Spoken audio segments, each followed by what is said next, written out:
Soalnya kami bermula semuanya itu dari OSIS sendiri. Contohnya pada waktu saya jadi ketua OSIS kemarin itu, pada waktu aksen itu kan yang kemarin saya ceritakan, saya di anggaran itu dapat dana 12.500.000 ya, Mas Agung kan juga tahu.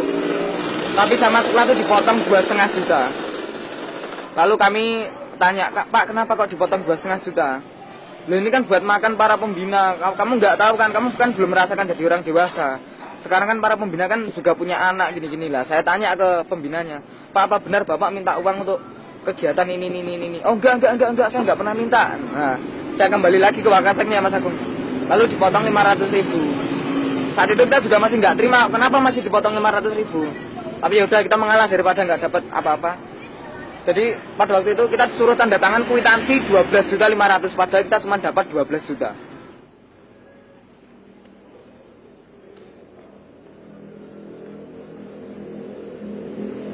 Yang bikin saya akumulasi sangat geram dengan sekolah itu saat pembacaan APBS ya, 2006-2007. Di situ dilaporkan pengeluaran kesiswaan itu sampai 218 juta. Padahal saya hitung-hitung semua kegiatan kami satu tahun itu hanya 45 juta. Itu sudah bersih sekali, sudah termasuk makan apa-apa segala 45 juta. Itu kenapa sampai dianggarkan sekolah itu 218 juta, itu dananya yang lain itu kemana? Saya bilang gitu. Nah, itu sebenarnya kan laporan keuangan atau APBS yang kita sebagai jadi dasar untuk bukti itu kan setiap tahun kan ada rapat komite dan orang tua. Nah itu setiap tahun itu sekolah melaporkan itu. Ya sudah, kita dari itu aja dikumpulkan terus dicocokkan dengan penyerahannya. Ya, sebenarnya itu laporan bukan laporan rahasia, itu umum, semua orang tua siswa dapat itu. Jadi itu setiap tahun itu kan ada selebaran tebel gitu. Isinya tentang visi misi sama rencana untuk pengembangan sekolah. Nah, itu juga ada rencana untuk biayanya berapa kan ada setiap tahun. Jadi yang dibacakan di depan ketua OSIS itu berbeda dengan yang dibacakan di laporan ternyata. Nah, padahal kita kan percaya, pokoknya percaya wong kuwi guru, ora mungkin kan korupsi, namanya aja guru yang mendidik kita. Di depan kelas itu bijaksana sekali beliau.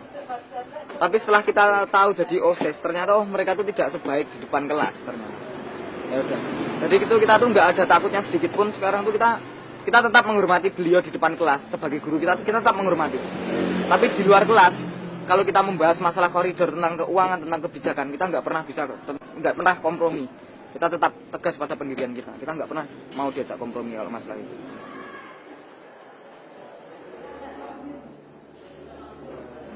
Akhirnya kita sepakat bentuk tim saat itu. Kita sepakat bentuk tim dengan anak-anak organisasi itu sendiri. Tadinya beranggotakan 5 orang. Saya dan 4 rekan saya yang lain itu sepakat bentuk tim yang namanya SOS. Kebetulan itu anggotanya tadinya anak SOS semua, Save Our School. Jadi SOS itu akhirnya kita beri nama itu. Besoknya kita mengadakan perekrutan. Perekrutannya pun nggak sembarangan, Mas. Kita mengadakan perekrutan. Pertama itu nggak boleh anak guru, nggak boleh keponakan guru, nggak boleh les dengan bapak ibu guru, nggak boleh anak kepala sekolah, nggak boleh keponakan kepala sekolah, nggak boleh dekat dengan kepala sekolah, dan nggak boleh les dengan kepala sekolah.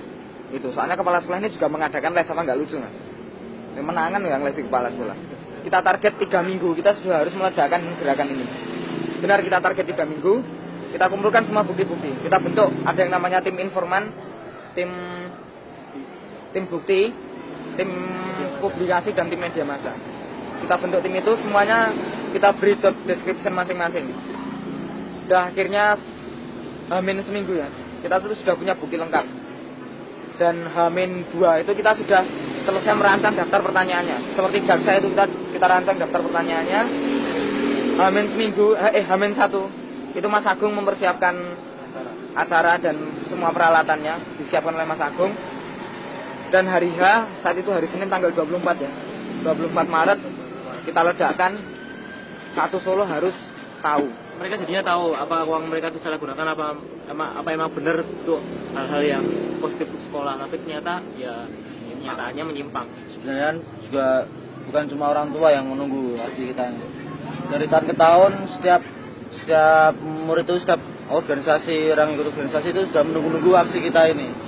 Jadi memang mereka itu sudah merencanakan, setiap tahun ada rencana untuk seperti ini, tapi mereka itu mungkin belum terrealisasi, kurang-kurangnya bukti atau gimana, mereka kurang persiapan gitu. punya wacana gerakan seperti ini untuk meledakkan SMA 3 itu bukan hanya tahun kami ya, tahun Muklis ya. Tapi itu sudah 2 tahun di atas saya itu sudah ada gerakan seperti ini. Tapi kesalahan atasan kami itu harus izin dulu dengan pihak sekolah, pamit dulu. Kami mau mengadakan ini ya jelas terang-terangan langsung diancam mas saat itu. Ketua OSIS 1 tahun di atas saya itu langsung diancam saat itu. Kalau kamu sampai berani mengadakan demo di sekolah, kamu besok saya keluarkan. Bilang seperti itu. Jadi kemarin itu kami nggak mengadakan izin, guru-guru pun nggak tahu kalau kita tuh mau demo di SMA 3 itu nggak tahu. Siswa SMA 3 pun nggak tahu kalau kita mau mengadakan demo saat itu, nggak tahu.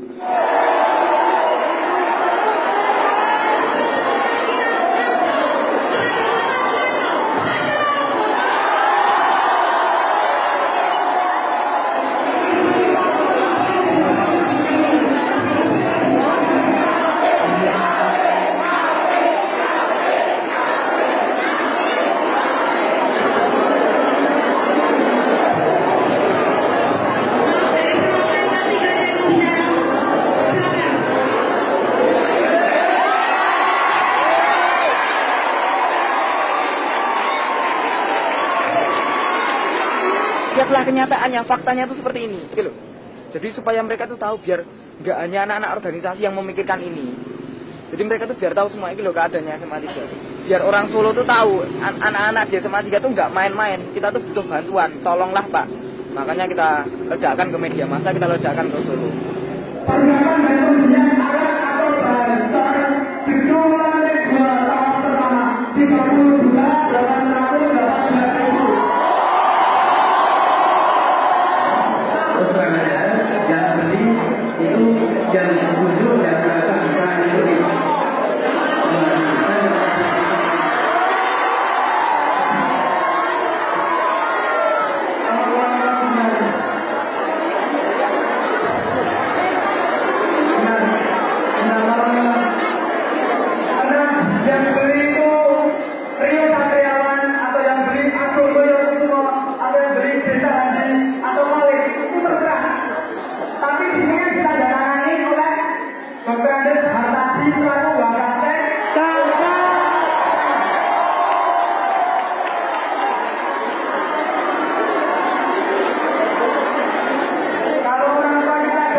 Pada waktu Seninnya demo, kita Sabtu diajak ketemuan sama alumni. Jadi Seminggu setelah demo. Seminggu setelah demo kita diajak ketemuan sama alumni itu Tahun 86 sudah tua sudah. kita ada 5 orang ya. 5 orang. Ada 5 orang. Kita ngomong sama alumni itu. Katanya alumni itu, kok kamu berani-beraninya seperti itu sudah sistem di Indonesia.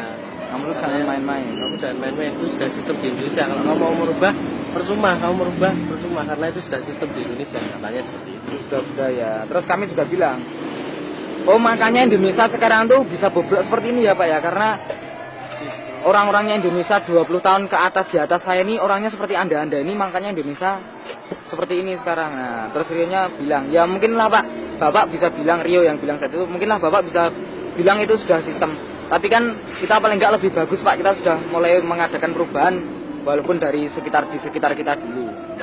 Ini kertas-kertas bukti kita semua selama 3 tahun itu. Kita cuma modalnya cuma ini. Bayangkan sekarang untuk kegiatan kesiswaan, kegiatan pelajar atau kesiswaan itu sampai 218 juta. Padahal kami hitung-hitung itu hanya sampai 45 juta. Dan ini kan semuanya keluarnya lewat posnya ketua OSIS semua ya. Lewat pos OSIS semua ini keluar. Seperti kemah, pentas seni, apa-apa ini semuanya lewat pos OSIS semua. Jadi yang megang uang itu ketua OSIS. Tapi kok dilaporkan sampai 218.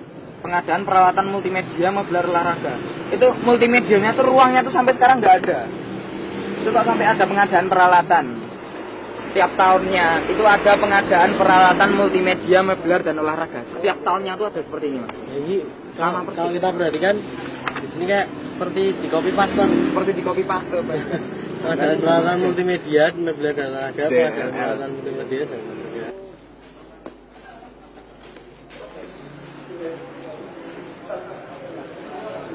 Membangun 0 sampai 67% aja. 67% itu menghabiskan dana sekian. Kok membangun 67 sampai 85% yang hanya membangun 23% kok menghabiskan 374 juta, malah lebih besar yang 23% itu apa enggak dah. Korupsi paling bodoh itu udah. Jadi kan ada selisih 143 juta. Jadi yang di sini yang kita pertanyakan itu pertama itu selisih sekian dulu. Itu kemana? Padahal uang yang asli keluarkan yang ini, yang di total ini tadi. Nah sekarang di logika, membangun 67% itu lebih kecil daripada membangun 18%. Jadi saya nggak mau jadi pegawai negeri pokoknya.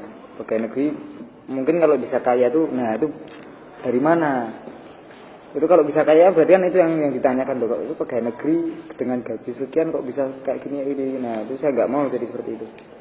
Saya mau jadi pengusaha. Oke lah, mungkin kalau realitanya mungkin pengusaha itulah yang malah membuat korupsi, yang membayar oknum-oknum pegawai negeri supaya melancarkan usahanya. Ya oke lah, paling nggak kan saya kan nggak korupsi. Hanya saya berpikiran saya seperti itu. Saya mau jadi pengusaha. Ya kan sekarang banyak, jadi mudahnya itu jadi demonstran, jadi kritikus, jadi orang yang kritis, jadi orang yang idealis, tapi setelah mereka itu menjadi orang yang di jabatan strategis, mereka ternyata juga seperti itu kan, sama aja. Jadi saya juga saya berharap semoga idealisme saya terjaga. Amin.